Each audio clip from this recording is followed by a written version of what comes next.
Are you one of those people whose bedroom is so full of junk and clutter you can never find anywhere to hang your clothes or your bags? What you need is one of these, a snake hook. Watch this. Hang it up, and then hang it up. Come and have a look at this. Cut the side from a cardboard box and place it so that the corrugated ridges run from the top to the bottom. Now, you can sometimes see the pattern of the ridges in the cardboard. If not, look for these wavy edges and place them at the top and the bottom, and this will give your snake hook more strength. Then take a cup and place it near the top of your cardboard, upside down, and then just draw around the cup, starting at one side, at the right-hand side, draw 3/4 of the way around your cup. Not all the way, just 3/4 of the way, and then move your cup down like that, and starting where you left off, continue, but this time going the other way around the cup. So you go 3/4 of the way around the cup, and you end up at the left-hand side, and you've just drawn an S around your cup. And then fatten the S up by drawing a snake, using that S as the middle of your snake. Just go all the way around the line. Now, your snake needs to be about 3 centimetres wide, using that line as the middle, and give it a nice pointy tail and a nice pointy head, but not too pointy. And you can just keep altering the shape of your snake, and when you're happy with it, cut it out. Now, if you have difficulty cutting cardboard out, you can always wet it a little bit first, and when it's cut out, you'll have a cardboard S. Then take 2 double-page spreads of newspaper and roll them up lengthways. So as you can see, I'm rolling very loosely. In fact, I'm just scrunching the paper up.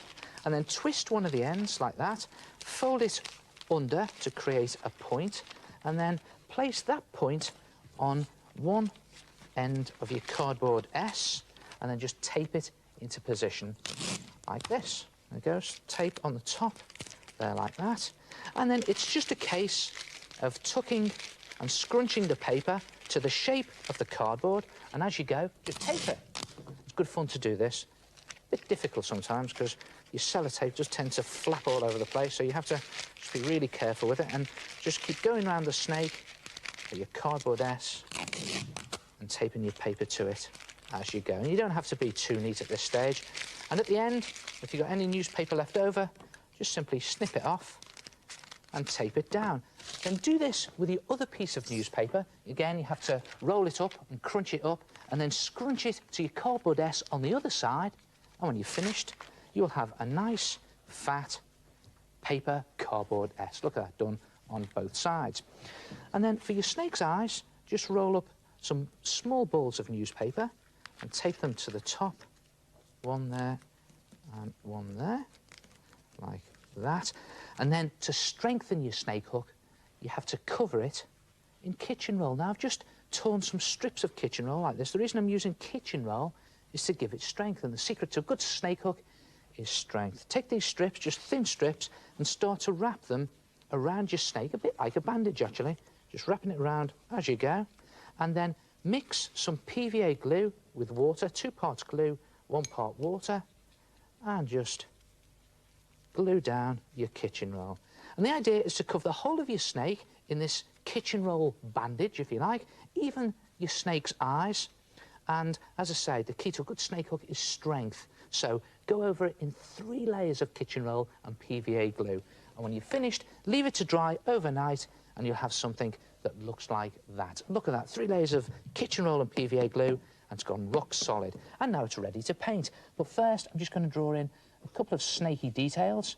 Now, you can use pencil at this stage if you like. I'm just using pen to show you. Just draw on some eyes. And I'm going to go over this in paint anyway, so it doesn't have to be too neat. And for your snaky design, how about some stripes? Or you can do some diamonds on it, like the diamond-backed rattlesnake. There it is. And then it's just a case of painting it nice, bright, snaky colours. And when you're finished, it'll look something like that. Look at that, that's acrylic paint on there. You can use poster paint, and I've just picked out the details here with black permanent marker, and I've done the same on his eyes. And then you can just hang him up absolutely anywhere you like. You could put him in your wardrobe, you could hang him on the door, or what about on a shelf like that, and use it to hang up your clothes, or your bags, or even your trainers. And on they go, and there they hang. And you could do any design you like. What about a multicoloured stripy snake, or even A spotty snake? Or what about this giant-sized one? I've done that by drawing around a cereal bowl. Any shape, any design you like. Try it yourself. Snake hooks.